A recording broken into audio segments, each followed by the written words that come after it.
Assalamu alaikum. My name is Amara Khalid and today we discuss second lecture of zoology core 404.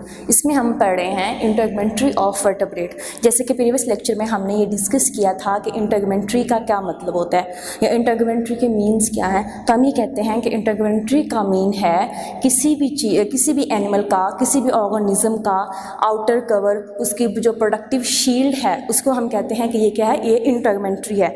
तो आज हम discuss करेंगे इंटरगमेंट्री of vertebrate. तो vertebrate के अंदर जो सबसे मेजर इनका इंटरगमेंट्री शीट जो है, ये इंटरगमेंट्री कवर है, जो प्रोटेक्टिव कोट है वो है स्किन, जो कि क्या है, ये वर्टेब्रेट का इंटरगमेंट है। और इसमें क्या है, ये लार्जेस्ट ऑर्गन है।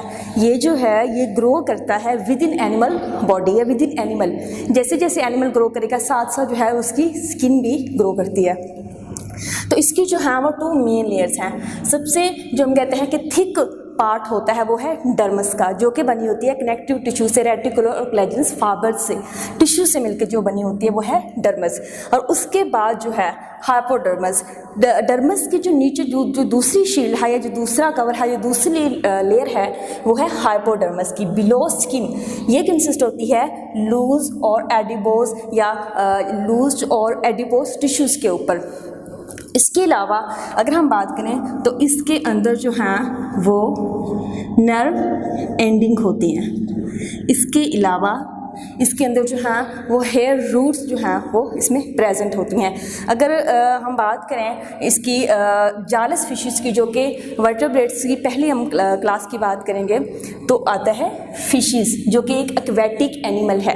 तो जालस फिशेस की एग्जांपल में है लैम्प्रेज और हैग फिशेस में आती हैं।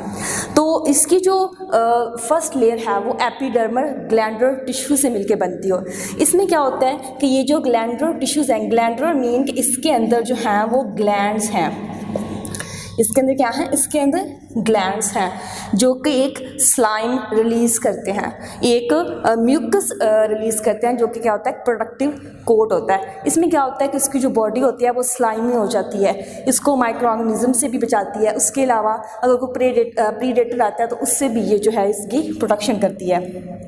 हैग फिशेस के अंदर, जिसको हम ईल स्किन भी बोलते हैं, इनकी जो स्किन है, ठीक है, तो हैग फिशेस में जो है वो स्लाइम, इनकी स्लाइमी बॉडी होती है इनके।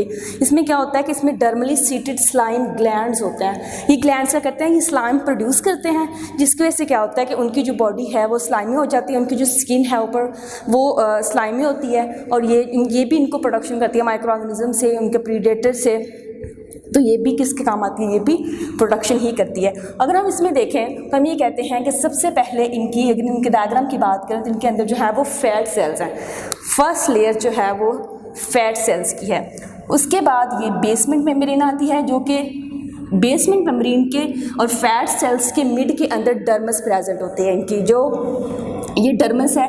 उसके बाद ये मैंने जो है वो कुछ सेल्स के अंदर इनके जो वो शो किए हैं, सबके अंदर जो है ये शो करने की जो है इस तरह से हम अगर हम इसको शो करें तो ये जो हैं, ये जो मेजर सेल्स हैं, जो कि थोड़े हम कहते हैं कि थोड़े लेंथ में जो शेप इनकी लेंथ के लिहाज से ज़्यादा है, तो हम कहेंगे कि ये जो हैं ये लार्ज म्यूकस सेल्स हैं। और इनके अंदर कुछ स्मॉल सेल्स भी प्रेजेंट होते हैं, जिसको हम स्मॉल म्यूकस सेल्स बोलते हैं। इसके बाद इनके ऊपर जो है एक प्रोटेक्टिव कोट होता है, स्लाइमी बॉडी जैसे कि होती है, यह एक म्यूकस कोट का होता है। और इसी को हम इन सब पर हम इसकी सबकी बात करें तो हम इसको एपिडर्मस बोलते हैं। ये था जालस फिशेस के अंदर, ठीक है। नेक्स्ट हम डिस्कस करेंगे कार्टिलेजिनस फिशेस का। तो अब हम देखेंगे स्किन ऑफ कार्टिलेजिनस फिशेस, कि जो फिशेस हम कहते हैं कार्टिलेजिनस फिशेस वो फिशेस हैं जिनके अंदर, जिनके स्केलेटन में जो है वो बोन प्रेजेंट नहीं होती, बल्कि कार्टिलेज जो है वो सॉफ्ट बोन जो है वो प्रेजेंट होती है, इनका जो स्केलेटन है। तो इसकी एग्जांपल में सबसे मेजर एग्जांपल है वो है शार्क की। इसमें क्या होता है कि इसके पास मल्टी लेयर्ड होती हैं म्यूकस की, इनके पास मल्टी लेयर्ड होते हैं म्यूकस सेल्स के, और इसके अलावा इनके पास सेंसरी सेल्स होते हैं। उन म्यूकस सेल्स की लेयर्स होंगी, उसके अलावा इनमें सेंसरी सेल्स भी प्रेजेंट होंगे। और ये क्या करेंगे कि ये जो इनकी जो म्यूकस है, इनकी जो सेल्स हैं वो जैसे जैसे, क्योंकि इनमें कार्टिलेजिनस फिशेस में ये होता है कि ये थ्रू ऑफ लाइफ जो है वो ग्रो करती हैं, तो साथ साथ जो है क्या होता है कि इनका जो स्किन एरिया है या इनके जो सेल्स हैं वो भी साथ साथ ग्रो करते रहते हैं।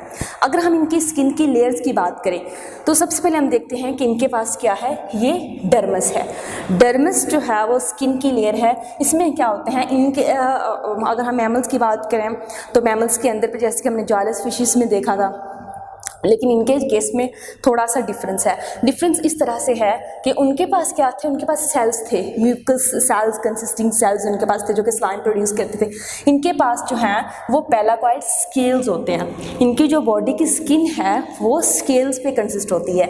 बोन, इनके पास बोन्स होती हैं जो कि स्मॉल हम कहते हैं कि बोन की तरह के होते हैं, इसलिए हम उनको बोन बोलते हैं। तो किस में फॉर्म होता है, पेलाकॉइड स्केल्स की फॉर्म में होते हैं। डेंटिकल्स, जैसे कि हम एक टीथ का स्ट्रक्चर लें उस तरह के, अगर हम एक टीथ का स्ट्रक्चर ले मैमल्स का, तो हम कहते हैं कि वो स्मॉल जो उस तरह के उनके पास स्केल्स होते हैं लाइक डेंटिकल्स। तो उनके जो डेंटिकल हैं इनमें क्या होता है, इनके अंदर ब्लड वेसल्स होती हैं, नर्व्स होती हैं, जैसा कि वर्टेब्रेट टीथ है। सेम केस जो है इनके इस तरह से इनके पेलाकॉइड स्केल्स में होता है। इसके अलावा इनमें क्या होता है कि जो डेंटिकल्स हैं, ये डेंटिकल क्या होंगे कि इनकी जो एक लेयर बन गई डेंटिकल्स की, उसके बाद न्यू डेंटिकल्स बनेंगे। अब उसको वो सरफेस की तरफ कर देंगे और न्यू डेंटिकल्स बनना शुरू हो जाएंगे। इस तरह क्या होते हैं कि न्यू डेंटिकल्स जो हैं वो थ्रू ऑफ लाइफ बनते रहते हैं, और इनको जो हैं जो ओल्ड वन है उसको ऊपर की सरफेस की तरफ, या जहाँ पे इनका इन्वायरमेंट का एक्सपोज होता है इन्वायरमेंट से, उस साइड पे जो है वो न्यू डेंटिकल्स हम कहते हैं पुश करते रहते हैं, धकेलते रहते हैं। जब जैसे जैसे न्यू डेंटिकल्स बनते हैं तो इनके क्या होते हैं कि इनकी जो प्रोडक्शन है वो भी बढ़ती जाती है, क्योंकि जो डेंटिकल्स का कोट है वो थिक होता जाता है। उसके बाद जो टीथ की, जैसा कि टीथ हैं डेंटिकल्स की, न्यू डेंटिकल्स बन रहे हैं, ओल्ड को वो ऊपर की तरफ पुश कर रहे हैं या सरफेस की तरफ, स्किन की तरफ जो पुश किए जा रहे हैं। लेकिन जैसे ही एक डेंटिकल जो है वो मैच्योर होता है तो क्या होता है कि ये जो इसको जो है उसका ग्रो नहीं करता टीथ की तरफ, ठीक है, क्या कहता है कि टीथ की तरफ ग्रो नहीं करता, तो क्या करता है उसको एक सेल का स्ट्रक्चर देता है, ठीक है। अगर हम इसकी डायग्राम से बात करें, सबसे पहले कॉम्पैक्ट डर्मस है, ठीक है। उसके बाद इनोटी होगी, लूज डर्मस होगी, ये सारे फर्स्ट है ये एपिडर्मिस की लेयर है। उसके बाद पीठ की तरफ का स्ट्रक्चर है सबसे फर्स्ट, फिर ये पीठ जैसे कि आउटर एक लेयर होती है, एंडोमेट्री है, ठीक है। इसके बाद डेंटिकल है और पीठ तरफ है। ये क्या है कि एक डेंटिकल है शार्प, ये के पास क्या है कि पेलाकॉइड स्केल्स की तरह के ये होते हैं, डेंटिकल स्केल होते हैं। इनका जो स्ट्रक्चर है जैसे क्या होता है, ये तीन की तरह सिमिलर। नेक्स्ट अब देखेंगे ये दो फिशेस। अब हम देखेंगे स्किन ऑफ बोनी फिशेस। तो बोनी फिशेस में जैसे कि कार्टिलेजिनस फिशेस में था, इनके पास भी क्या है, डर्मल बोन्स हैं। और ये जो डर्मल बोन हैं उनके ऊपर ये इसके बाद क्या होता है, डर्मल टिश्यूज़ होते हैं, और उन डर्मल टिश्यूज़ के ऊपर एक लेयर होती है एपिडर्मिस की, स्मॉल लेयर होती है जो कि उसको उस डर्मस की को कवर कर देती है, उस डर्मल टिश्यूज़ को कवर कर देती है। जो क्या होती है, एक एपिडर्मिस की टिश्यू, एक एपिडर्मिस जो इनकी जो है इनके सेल्स की एक लेयर होती है जो कि कवर कर देती है डर्मल टिश्यूज़ को। उसके अलावा इनके पास स्केल्स होते हैं। स्केल्स किस तरह के होते हैं कि वो जो हैं वो शेड नहीं होंगे, बल्कि क्या होंगे, वो मार्जिन्स की तरफ जाते जाएंगे, जैसे कि हमने डेंटिकल्स में देखा था। बिल्कुल वैसे ही इनके पास क्या है, स्केल्स हैं जो कि क्या होंगे, वो मार्जिन्स की तरफ ग्रो होंगे, लेकिन वो शेड नहीं होंगे। उसके अलावा काफ़ी जो बोनी फिशेस में क्या होता है, उनके पास एक ग्रोथ लाइंस होती हैं। जैसे कि हमने कहा कि जो स्केल्स हैं वो शेड नहीं हो रहे, बल्कि वो क्या है, वो मार्जिन्स की तरफ जा रहे हैं। इस तरह से इनका हम रिकॉग्नाइज कर सकते हैं, उनका डिटरमाइन कर सकते हैं इनकी एज को, ठीक है, कि इसके फॉर एग्जांपल कोई भी फिश है, टेलिस्ट है, तो उसकी एज कितनी है, हम इस प्रोसेस से उसको एज को जो है वो डिटरमाइन कर सकते हैं।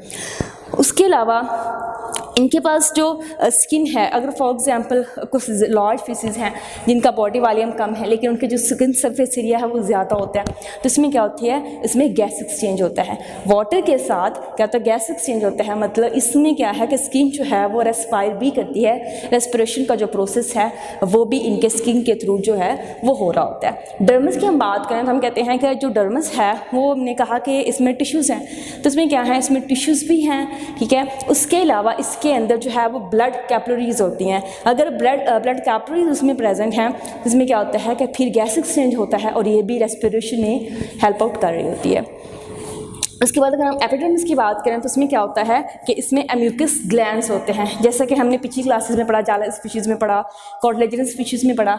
इनके पास क्या है, इनके पास म्यूकस ग्लैंड्स हैं। म्यूकस ग्लैंड्स क्या करते हैं, ये हेल्प करते हैं कि अगर कोई भी बैक्टीरिया, कोई भी माइक्रो ऑर्गेनिज्म या कोई भी फंगल का अटैक हुआ है तो स्लाइम क्या करती है, उसको क्लीन कर देती है और उसको जो फ़िश की बॉडी है, जो फ़िश की स्किन है, उसको प्रोटेक्शन देती है।